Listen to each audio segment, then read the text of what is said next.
Elle a partagé, certaines femmes font semblant d'être heureuses pour maintenir la paix pendant que j'étais à une réunion client. J'ai commenté, l'authenticité compte. Puis j'ai arrêté de faire semblant que nos problèmes conjugaux n'existaient pas et j'ai demandé la séparation. Quand son post sur le fait de faire semblant est devenu prophétique concernant sa propre situation. Mon téléphone a vibré pendant la présentation client la plus importante du trimestre. 3 notifications en succession rapide. Puis 5 de plus. Je l'ai mis en silencieux sans regarder, me concentrant sur la conclusion de l'affaire qui déterminerait la structure des primes de mon équipe pour les 6 prochains mois. Mais les vibrations ne se sont pas arrêtées. Au moment où nous avons pris une pause de 15 minutes, j'avais 37 notifications, toutes de la même source, la publication de ma femme sur les réseaux sociaux. Je l'ai ouverte et elle était là, publiée 2 heures plus tôt pendant que j'expliquais les projections trimestrielles à des clients potentiels. Certaines épouses font semblant d'être heureuses pour maintenir la paix. Le fardeau émotionnel de maintenir une façade tout en mourant à l'intérieur est épuisant. À toutes les femmes qui lisent ceci et qui comprennent exactement ce que je veux dire, vous n'êtes pas seules. La publication avait explosé. 200 commentaires et ce n'était pas fini. Des réactions en forme de cœur de femmes que je reconnaissais. Ses amis d'université, nos voisins, même ma propre sœur l'avait aimé. Les commentaires étaient un cœur de soutien et d'expérience partagée.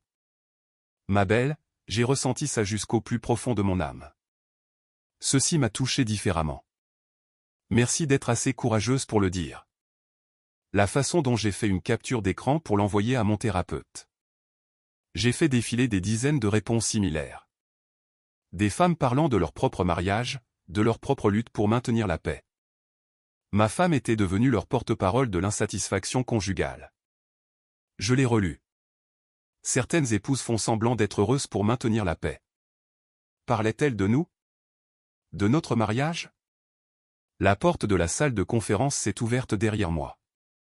Prêt à reprendre? A demandé mon collègue. Donnez-moi une minute de plus. J'ai tapé un commentaire sur sa publication. L'authenticité compte. 2 mots, simples, directs. J'ai appuyé sur envoyer et je suis retourné à la présentation. Le reste de la réunion s'est déroulé dans un flou. Nous avons décroché le contrat. Des poignées de main tout autour, mais mon esprit était ailleurs.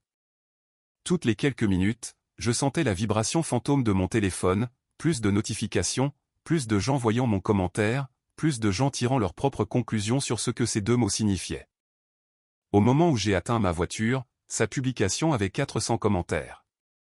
Le mien avait 53 réponses. Le trajet pour rentrer à la maison m'a semblé plus long que d'habitude.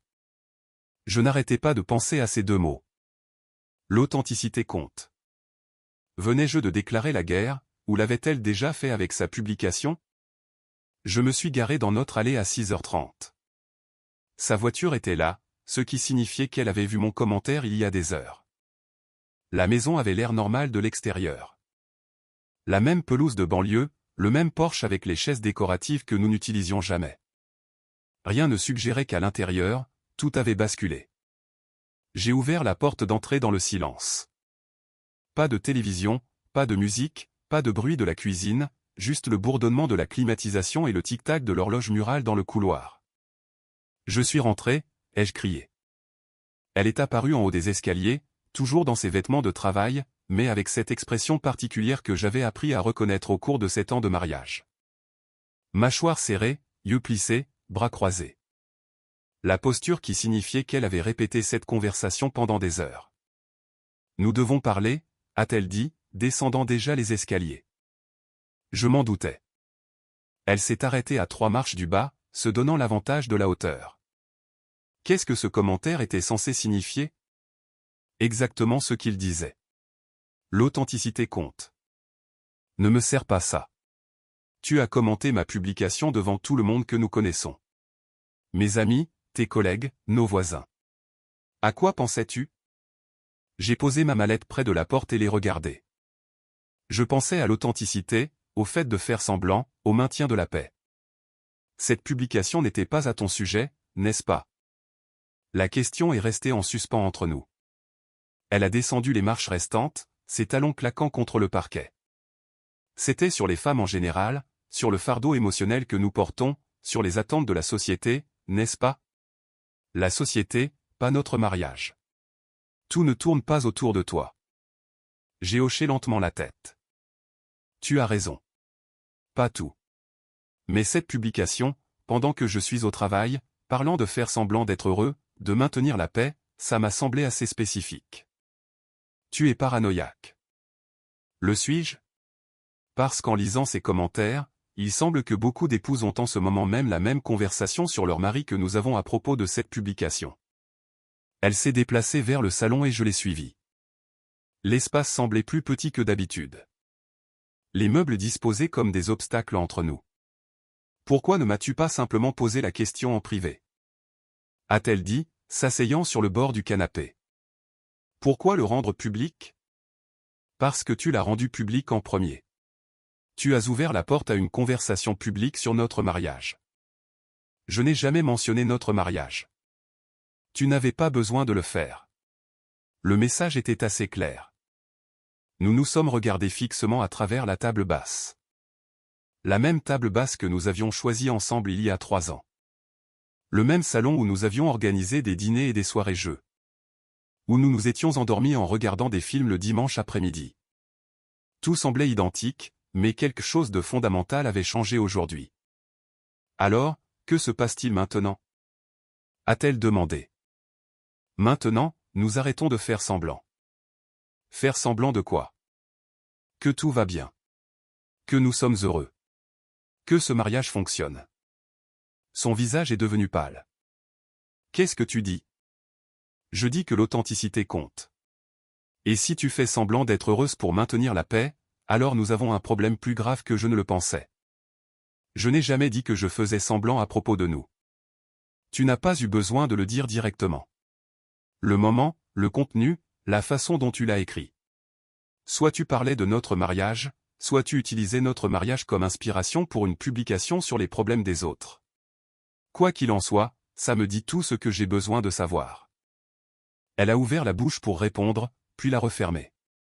Pour la première fois depuis que j'étais entré, elle n'avait pas de réplique immédiate. Je pense, ai-je continué, qu'il est temps que nous arrêtions tous les deux de faire semblant. L'horloge sur la cheminée a sonné 7 fois. Dehors, je pouvais entendre notre voisin commencer sa routine du soir, les arroseurs automatiques se déclenchant de l'autre côté de la rue. Des sons normaux de la vie de banlieue qui continuaient autour de nous alors qu'à l'intérieur de notre maison, tout devenait enfin authentique. Ce soir-là, nous avons dîné en silence. Elle picorait sa salade tout en faisant défiler son téléphone, lisant probablement le flot incessant de commentaires sur sa publication. Je pouvais voir le nombre de notifications grimper toutes les quelques minutes. À l'heure du coucher, sa publication avait plus de 600 réactions. Nous nous sommes couchés sans parler. Elle me tournait le dos, et j'ai fixé le plafond jusqu'à bien après minuit. Quand mon réveil a sonné à 6 heures, son côté du lit était déjà vide. Je l'ai trouvée dans la cuisine, entièrement habillée pour le travail, debout près du comptoir avec une tasse de voyage de café. Nous n'avons pas fini de parler, ai-je dit. J'ai une réunion tôt. Annule-la. Elle a levé les yeux de son téléphone. Pardon? Annule la réunion ou reporte-la. Cette conversation est plus importante que tout ce qui est sur ton calendrier aujourd'hui. Tu n'as pas à dicter mon emploi du temps. Je ne dicte rien. Je demande à ma femme de prioriser notre mariage plutôt qu'une réunion qui peut être déplacée. Elle a posé sa tasse plus fort que nécessaire. Très bien, mais je veux savoir ce que tu espères accomplir ici. J'espère que nous serons honnêtes sur ce qui se passe dans cette maison depuis les 6 derniers mois. Ce qui se passe. J'ai sorti mon téléphone et ouvert l'application de notes. Elle a regardé pendant que je faisais défiler pour trouver ce que je cherchais. 15 mars, tu as dit à ton club de lecture que je n'écoute jamais quand tu parles de ta journée. J'étais dans la pièce d'à côté. C'était une conversation privée.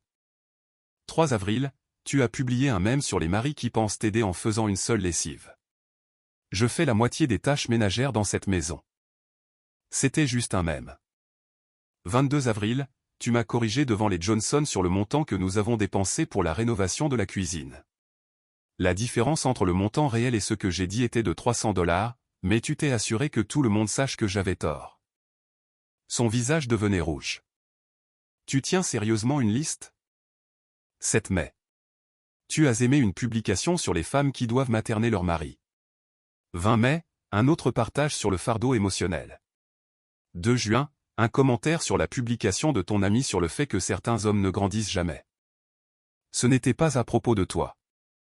Vraiment? Parce qu'il y a une tendance ici.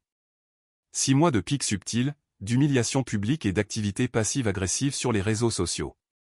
Tout cela menant à la publication d'hier sur le fait de faire semblant d'être heureux. Tu es ridicule.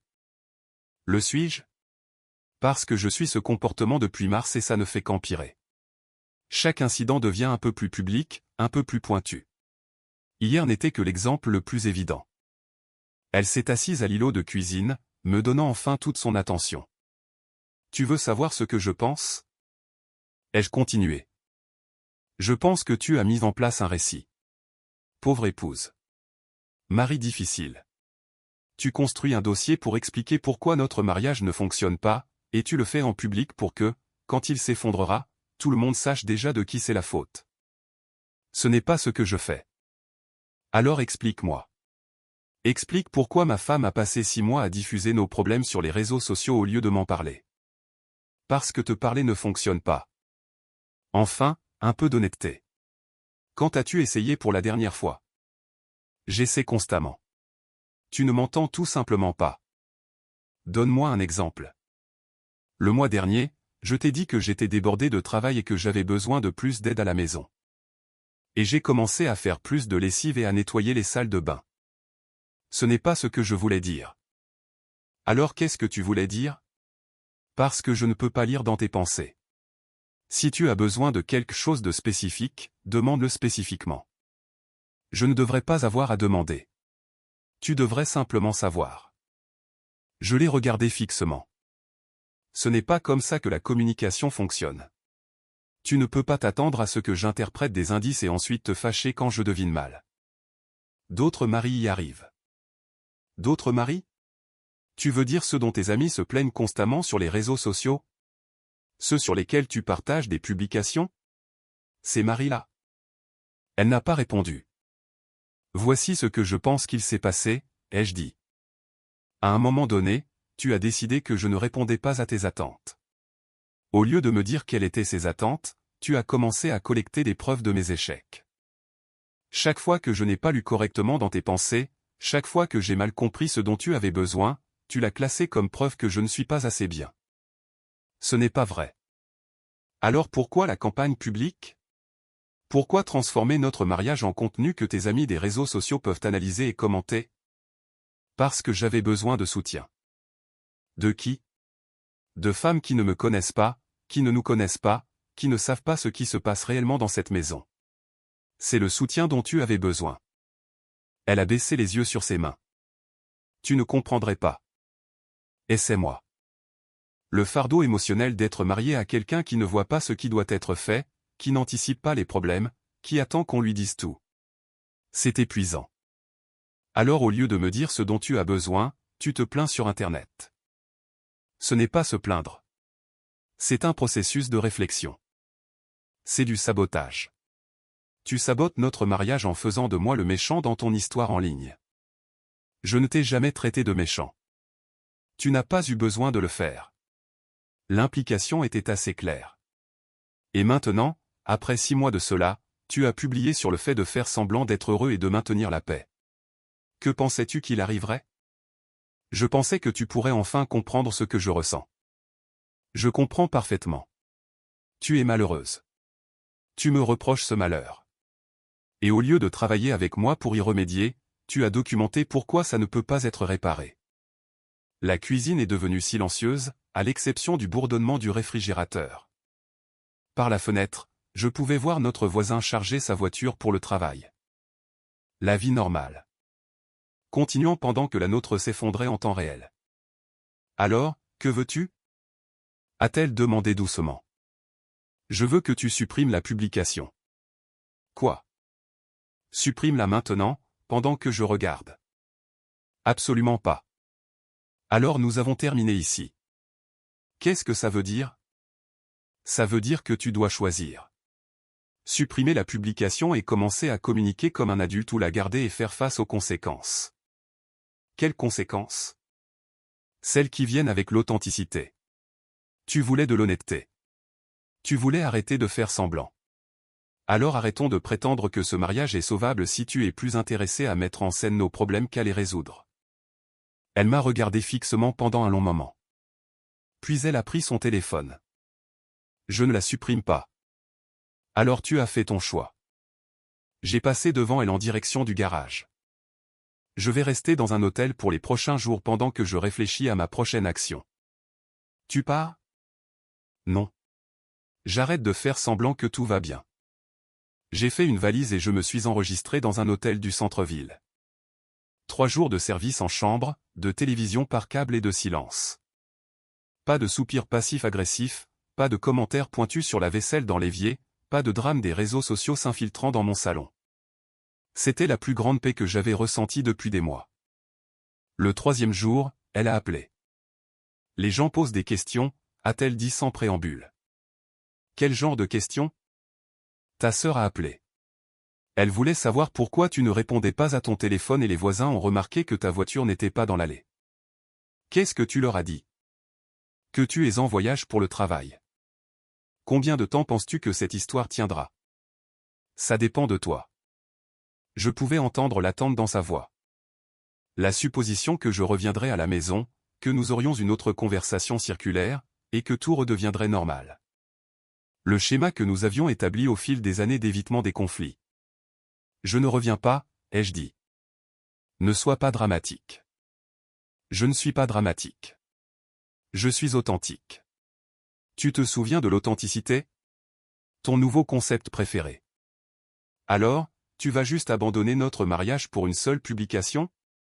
Une publication qui représentait 6 mois de comportement.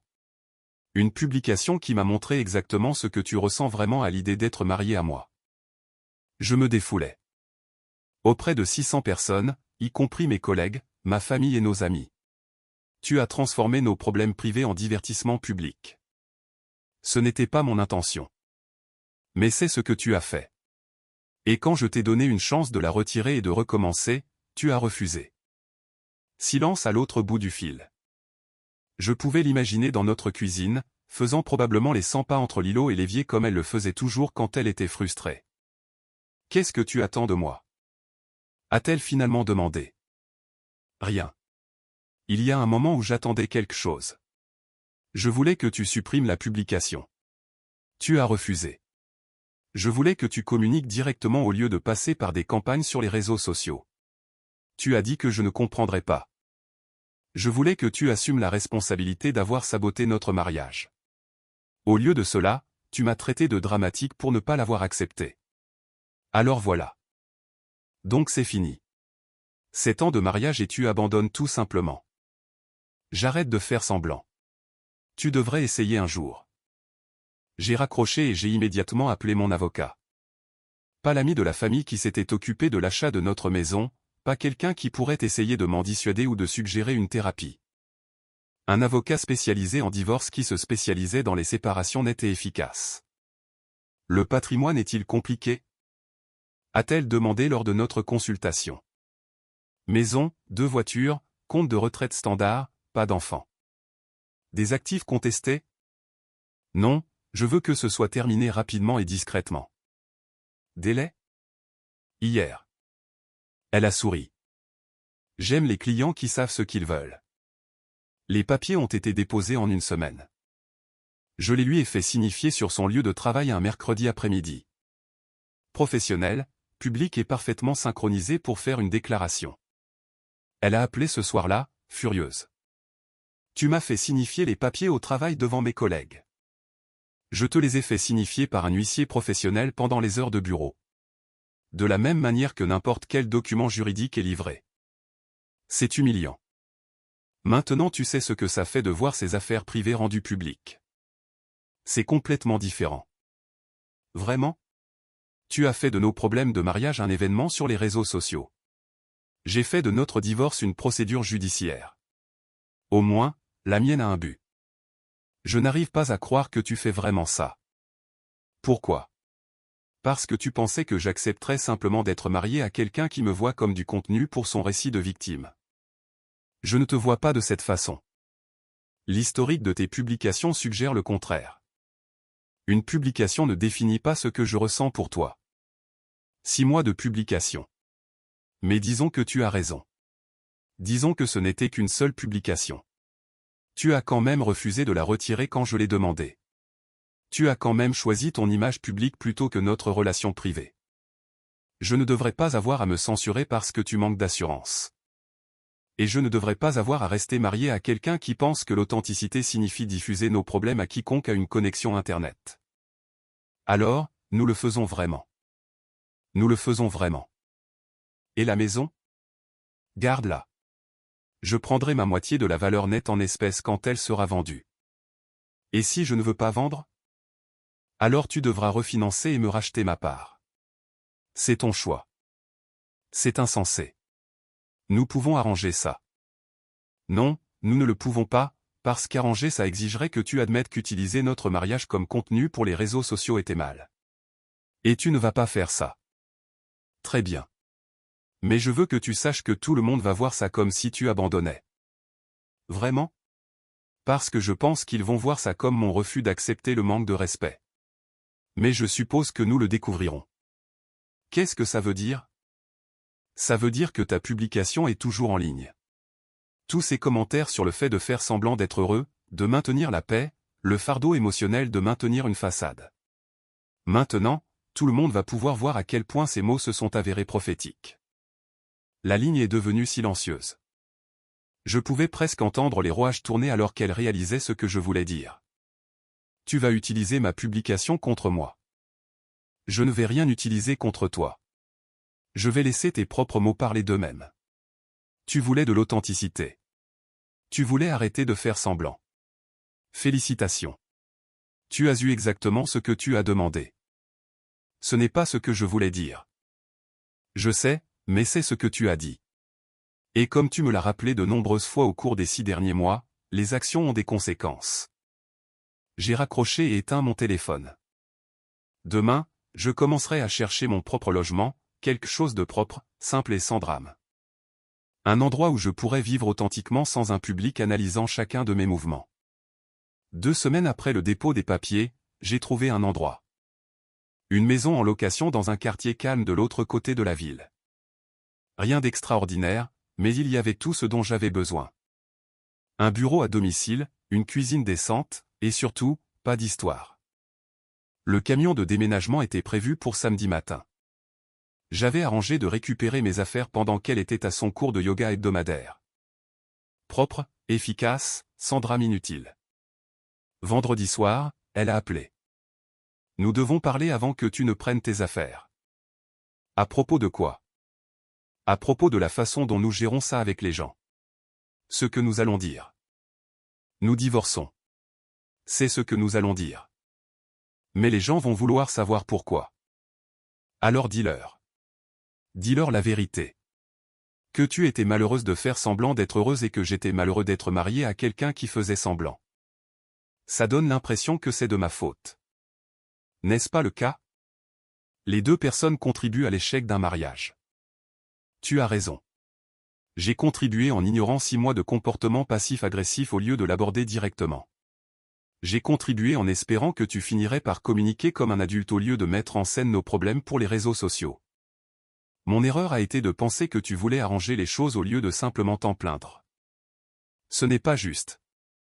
Ce qui n'est pas juste, c'est de passer 6 mois à transformer ton mari en méchant des réseaux sociaux et ensuite de faire la surprise quand il arrête de jouer le jeu. Je ne t'ai jamais traité de méchant. Tu n'as pas eu besoin de le faire. Les implications étaient assez claires. Et apparemment, tes amis étaient d'accord. J'ai vu certains des commentaires sur ta publication avant que tu ne la rendes privée. Quand est-ce que je l'ai rendue privée? Il y a 3 jours. Juste au moment où les gens ont commencé à poser des questions inconfortables pour savoir si tu décrivais ton propre mariage. Silence. Voici ce que je pense qu'il s'est passé, ai-je continué. Tu as publié ce commentaire en attendant de la sympathie et de la validation. Tu les as eus. Mais ensuite j'ai commenté et soudain, les gens ont fait le lien. Ta publication de conseils matrimoniaux est devenue un peu trop spécifique, un peu trop réelle. Alors tu l'as verrouillée. Les gens devenaient trop personnels dans les commentaires. Les gens demandaient si tu allais bien à la maison, si tu avais besoin d'aide, si ton mari te traitait mal. Et tu as réalisé que ta publication vague sur le fait de faire semblant d'être heureux avait créé un récit que tu ne pouvais pas contrôler. Ce n'est pas ce qui s'est passé. Alors pourquoi la rendre privée? Pourquoi ne pas la laisser en ligne comme système de soutien pour toutes ces femmes qui comprenaient exactement ce que tu voulais dire? Pas de réponse. Je serai là à 10 h demain matin. Je serai parti à midi. Attends, quoi? Et si nous essayions une thérapie? J'ai presque ri. Maintenant tu veux essayer une thérapie, après que j'ai déjà déménagé et déposé les papiers. Les gens vont en thérapie pour sauver leur mariage tout le temps. Les gens vont en thérapie quand les deux parties veulent sauver le mariage. Tu as passé 6 mois à démontrer que tu ne veux pas être marié à moi. Tu veux être marié à une version idéalisée de moi qui n'existe pas. Ce n'est pas vrai. Alors explique la campagne sur les réseaux sociaux. Explique pourquoi tu as choisi de partager tes problèmes conjugaux avec tout le monde sauf ton mari. Je t'ai dit que j'avais essayé de te parler. Non, tu as essayé de me donner des indices. Tu as essayé de t'attendre à ce que je lise dans tes pensées et ensuite tu t'es frustré quand je n'ai pas pu. Ce n'est pas de la communication. C'est une préparation à l'échec. Donc tu dis que tout est de ma faute. Je dis que tu as créé une situation où j'ai dû choisir entre mon respect de moi-même et notre mariage. Et j'ai choisi le respect de moi-même. Et pour le meilleur ou pour le pire? Qu'en est-il? Publier nos problèmes sur les réseaux sociaux faisait-il partie du meilleur? Refuser de le supprimer faisait-il partie du pire? 6 mois de comportement passif-agressif faisaient-ils partie de l'amour et de l'honneur? Le mariage, c'est du travail. Oui, c'est vrai. Et j'étais prêt à travailler sur le nôtre, mais je ne suis pas prêt à y travailler avec quelqu'un qui a déjà décidé du problème et partagé cette conclusion avec Internet. Je n'ai jamais dit que tu étais le problème. Tu n'as pas eu besoin de le dire explicitement. La tendance l'a dit pour toi. Samedi matin est arrivé, froid et clair. Je suis arrivé à la maison exactement à 10 h avec 2 amis pour aider à charger les meubles. Sa voiture n'était pas dans l'allée, ce qui signifiait qu'elle avait respecté notre accord. La maison semblait différente en la traversant. Plus petite en quelque sorte, moins significative. Juste une collection de pièces où 2 personnes avaient vécu ensemble et s'étaient progressivement éloignées. Nous avons travaillé rapidement et efficacement. Meubles, appareils électroniques, objets personnels. Les choses ont été divisées exactement comme nous l'avions discuté par l'intermédiaire des avocats. Pas de litige, pas de dispute sur la valeur sentimentale. Tout avait été réduit à une division de biens légale. Je chargeais la dernière boîte dans le camion quand sa voiture s'est garée dans l'allée. Elle est sortie lentement, tapis de yoga à la main, ne s'attendant clairement pas à me voir encore là. Je pensais que tu serais parti maintenant. Je finis juste. Elle a regardé le camion, à moitié plein de la vie que nous avions construite ensemble. Ça se passe vraiment. Ça se passe depuis 6 mois. Aujourd'hui, nous le rendons juste officiel. Je n'arrête pas de penser qu'il doit y avoir un autre moyen. Il y en avait un. Supprimer la publication. Commencer à communiquer directement. Arrêter de transformer notre mariage en art de la performance. Tu as choisi différemment. C'est une façon très simple de voir une situation compliquée. Parfois, les situations compliquées ont des solutions simples que les gens refusent de prendre parce qu'ils sont trop fiers ou trop investis dans le fait d'avoir raison. Elle a posé son tapis de yoga et a croisé les bras. La même posture défensive que j'avais vue 1000 fois. Alors c'est tout. C'est temps et tu t'en vas tout simplement. Je ne m'en vais pas. Je vais vers quelque chose de mieux. Il y a une différence. Et si je supprime la publication maintenant? Maintenant? Après que les papiers aient été déposés, après que j'ai déménagé, après que tu aies passé 2 semaines à dire aux gens que j'abandonne notre mariage. Maintenant tu veux la supprimer? J'essaie d'arranger ça. Tu essaies d'éviter les conséquences de tes choix. Ce n'est pas la même chose. Mon ami a fermé le haillon du camion. On a tout chargé. J'ai regardé la maison une dernière fois. C'est tant de paiements hypothécaires, de projets de week-end, de dîners de fête et de rêves partagés. Elle avait l'air exactement la même de l'extérieur. J'espère que tu trouveras ce que tu cherches, lui ai-je dit. Ce que je cherchais, c'était un mari qui me comprenait. Ce que tu cherchais, c'était un public pour tes plaintes. Tu en as eu un. Maintenant, tu dois leur expliquer pourquoi ton mariage s'est terminé exactement comme tu l'avais prédit dans ta publication. Je suis monté dans le camion et je me suis éloigné de la vie que j'avais cru durer pour toujours. Dans le rétroviseur, elle se tenait dans l'allée, tenant toujours son tapis de yoga, obtenant enfin l'authenticité qu'elle avait prétendu vouloir. La vie dans la nouvelle maison était calme. Pas de dispute matinale, pas de tension pendant le dîner, pas de marche sur des œufs autour de l'humeur de quelqu'un d'autre. Je travaillais, je rentrais à la maison, je cuisinais des repas simples et je dormais toute la nuit pour la première fois depuis des mois. 3 semaines après mon déménagement, ma sœur a appelé. Alors, j'ai entendu parler de toi et d'elle. De qui? De tout le monde. C'est partout sur les réseaux sociaux. Ses amis publient des messages sur le soutien aux femmes pendant des divorces difficiles. Très dramatique. Je suis sûr que ça l'est. Elle joue la victime à fond. Ce n'est pas surprenant. Mais voici la partie intéressante. Tu te souviens de cette publication qu'elle a faite sur le fait de faire semblant d'être heureux? Celle sur laquelle tu as commenté? Qu'est-ce qu'il y a avec ça? Les gens commencent à faire le lien. Certaines de ses amies posent des questions pointues dans les commentaires. Je me suis redressé. Quel genre de questions? Des choses comme, ma belle, est-ce que tu parlais de ta propre situation, et as-tu suivi tes propres conseils sur l'authenticité? Une femme a même commenté qu'elle adorait l'ironie de quelqu'un qui publie sur le faux bonheur juste avant que son mariage n'implose. Elle a rendu cette publication privée il y a des semaines. Elle l'a fait, mais les gens font des captures d'écran.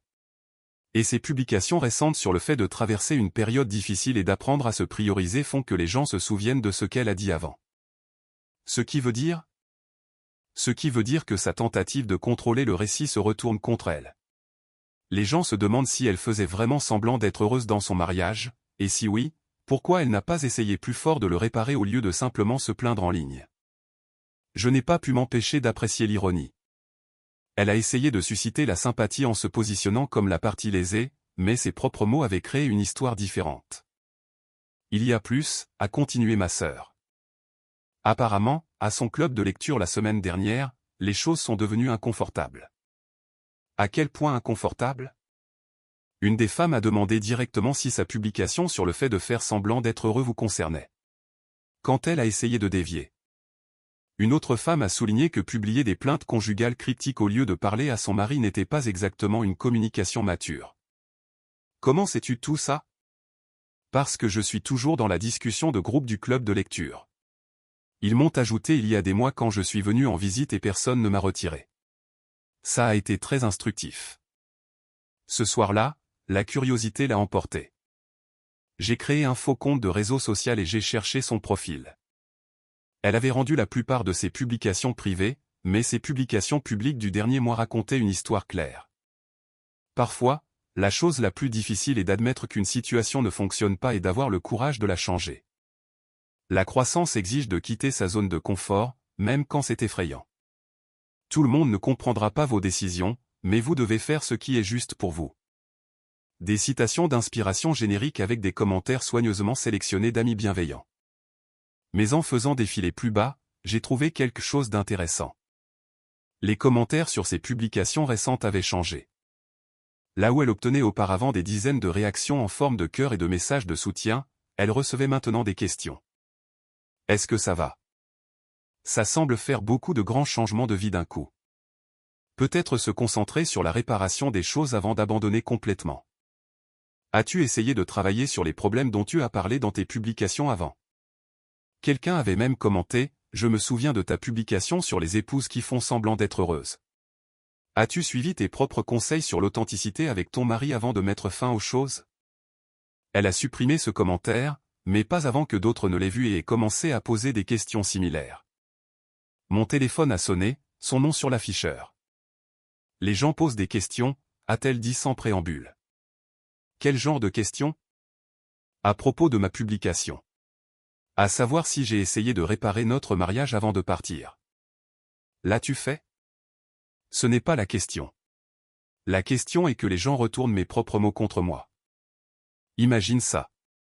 Des gens qui s'attendent à ce que tu vives selon les normes que tu fixes pour les autres. Ce n'est pas drôle. Ce n'est pas censé être drôle. C'est censé être authentique. Arrête d'utiliser ce mot. Pourquoi? C'est ton mot. C'est toi qui as publié sur l'authenticité qui compte. C'est toi qui as parlé de faire semblant d'être heureux. Je souligne juste que les gens se demandent si tu as mis en pratique ce que tu prêchais. Qu'est-ce que tu attends de moi? Rien. Je te l'ai dit il y a des semaines. Alors pourquoi fais-tu ça? Je ne fais rien. Je vis ma vie tranquillement dans ma propre maison, je travaille, je paie mes factures et je m'occupe de mes affaires. C'est toi qui as fait de notre mariage une discussion publique. Maintenant, tu dois faire face au public qui a des opinions à ce sujet. Les gens disent que j'ai saboté mon propre mariage. L'as-tu fait? J'essayais d'attirer ton attention. Tu l'as eu. Juste pas de la manière que tu voulais. Je n'ai jamais voulu que les choses aillent aussi loin. Que pensais-tu qu'il arriverait quand tu as passé 6 mois à diffuser que ton mariage te rendait misérable? Pensais-tu que j'allais simplement l'accepter pour toujours? Je pensais que tu essaierais plus fort. Je pensais que tu communiquerais mieux. Nous avons tous les deux été déçus. Alors c'est tout. Tu vas juste laisser les gens penser que j'ai détruit notre mariage pour l'attention des réseaux sociaux. Je vais laisser les gens penser ce qu'ils veulent en se basant sur les preuves que tu as fournies. Ta publication sur le fait de faire semblant d'être heureux est toujours en capture d'écran sur les téléphones des gens. Ton refus de la supprimer quand je l'ai demandé est bien documenté. Ton schéma de comportement passif-agressif sur les réseaux sociaux parle de lui-même. Ce n'est pas juste. Ce qui n'est pas juste, c'est de créer un récit où tu es la victime et ensuite d'être contrarié quand les gens remettent en question ce récit en se basant sur tes propres contradictions. J'étais malheureuse. Je sais. Tu l'as dit à tout le monde sauf à moi. J'ai essayé de te le dire. Tu as essayé de me donner des indices. Il y a une différence. Donc tu dis que tout est de ma faute. Je dis que tu as choisi les réseaux sociaux plutôt que la communication directe, la performance plutôt que la vie privée, et le contrôle du récit plutôt que la résolution de problèmes. C'était tes choix. Voici les conséquences. Que se passe-t-il maintenant? Maintenant, tu vas faire l'expérience de l'authenticité que tu prétends vouloir. Les gens vont poser de vraies questions sur tes vrais choix. Certaines ne seront pas confortables à répondre. Et ça ne te dérange pas. Je suis d'accord avec la vérité. Je pensais que tu le serais aussi, vu tout ce que tu as publié à ce sujet. J'ai raccroché et éteint mon téléphone. Dehors, mon nouveau quartier s'installait dans les routines du soir. Les lumières du porche s'allumaient. Les familles se réunissaient pour le dîner. Les chiens étaient promenés dans les trottoirs calmes. La vie normale, la vie paisible, la vie authentique sans un public analysant chaque instant. Pour la première fois depuis des mois, je me sentais vraiment content. Pas en faisant semblant d'être heureux. Pas en jouant le contentement pour le bénéfice de quiconque. Juste réellement, tranquillement, authentiquement satisfait des choix que j'avais faits. L'ironie ne m'échappait pas qu'elle avait obtenu exactement ce qu'elle avait demandé dans cette publication. Elle avait arrêté de faire semblant d'être heureuse, et moi aussi. La différence était que j'étais réellement heureux du résultat. 6 mois plus tard, le divorce a été finalisé. Propre, efficace, exactement comme je l'avais voulu. Elle a gardé la maison. J'ai pris ma part de la valeur nette. Pas de pension alimentaire, pas de lien financier continu, une séparation complète. Je passais en revue les derniers papiers quand ma sœur m'a envoyé une capture d'écran par SMS. Sa dernière publication. Parfois, les leçons les plus difficiles viennent de nos propres mots qui reviennent nous apprendre ce que nous avions vraiment besoin d'apprendre. Les commentaires étaient brutaux. Parles-tu de ta publication sur le fait de faire semblant d'être heureux? As-tu finalement suivi tes propres conseils sur l'authenticité? Ma belle, nous nous souvenons de ce que tu as publié avant la fin de ton mariage. Quelqu'un avait même répondu avec une capture d'écran de sa publication originale et de mon commentaire côte à côte. L'authenticité compte. Ça semble prophétique maintenant, n'est-ce pas? Mon téléphone a sonné 1 heure plus tard. J'ai besoin que ça s'arrête, a-t-elle dit. Que quoi s'arrête? Les gens ne veulent pas laisser tomber. Chaque publication que je fais, quelqu'un mentionne mon ancienne publication sur le fait de faire semblant d'être heureux. Ils disent que j'ai eu ce que je méritais. N'est-ce pas le cas? Ce n'est pas ce que je voulais dire quand je l'ai écrit. Je sais, mais c'est ce qui s'est passé quand même. Ne peux-tu pas dire aux gens de me laisser tranquille? Leur dire quoi exactement? Que tu ne pensais pas ce que tu as publié? Que l'authenticité ne compte que lorsque c'est pratique? J'ai fait une erreur. Oui, tu en as fait. Plusieurs, en fait. Alors tu vas juste me laisser souffrir pour toujours. Je ne te laisse rien faire. Tu as créé cette situation avec tes propres choix. Les conséquences t'appartiennent. Et si je m'excusais publiquement? Pourquoi? Pour avoir été authentique? N'est-ce pas ce que tu voulais? Pour ne pas avoir essayé plus fort de sauver notre mariage? Il est trop tard pour les excuses. Nous sommes divorcés. C'est fini. Mais les gens continuent d'en parler. Alors arrête de publier des citations inspirantes sur les leçons de la vie et l'authenticité. Les gens trouvent l'ironie irrésistible. Donc je ne peux même pas avancer dans ma vie. Tu peux avancer comme tu le veux, mais tu ne peux pas contrôler comment les gens se souviennent de ce que tu as dit ou comment ils interprètent tes actions. C'est le prix à payer pour rendre sa vie privée publique. Je déteste ça. Je suis désolé que tu détestes les conséquences de tes choix, mais ce sont toujours tes conséquences. 3 mois plus tard, elle a supprimé tous ses comptes de réseaux sociaux. À ce moment-là, des captures d'écran de ses publications étaient devenues des exemples à ne pas suivre dans les forums sur les relations. La femme qui a prédit son propre divorce était la façon dont les gens se référaient à son histoire. Moi, pendant ce temps, j'avais commencé à fréquenter quelqu'un de nouveau, quelqu'un qui communiquait directement, qui gardait les affaires privées, et qui comprenait que l'authenticité signifiait être honnête avec les personnes qui comptaient. Et non pas mettre en scène la vérité pour des inconnus en ligne. La nouvelle relation était d'une simplicité rafraîchissante. Pas de signification cachée, pas de campagne sur les réseaux sociaux, pas de public à gérer. Juste 2 adultes qui se parlaient comme des adultes. Un soir, lors d'un dîner dans un restaurant calme, ma petite amie m'a interrogé sur mon divorce. Elle a publié sur le fait de faire semblant d'être heureuse dans le mariage, ai-je expliqué. J'ai commenté que l'authenticité compte. Elle a refusé de le supprimer quand je l'ai demandé, alors j'ai demandé le divorce. C'est tout? C'est tout. Elle voulait de l'authenticité. Je la lui ai donnée. Et maintenant elle sait ce que sont les conséquences authentiques. Ma petite amie a souri. Rappelle-moi de ne jamais publier de plaintes de couple cryptiques sur les réseaux sociaux. Parle-moi simplement directement s'il y a un problème. Concept révolutionnaire. Nous avons ri et j'ai réalisé que c'était ça, le bonheur authentique. Pas joué pour un public. Pas documenté pour approbation. Juste tranquillement apprécié entre 2 personnes qui ont choisi l'honnêteté plutôt que le drame. Mon ex-femme avait eu raison sur une chose dans sa publication. Certaines personnes font semblant d'être heureuses pour maintenir la paix. La différence était que j'avais arrêté de faire semblant, arrêté de maintenir sa version de la paix, et trouvé le vrai bonheur à la place. L'authenticité avait compté, juste pas de la manière à laquelle elle s'attendait.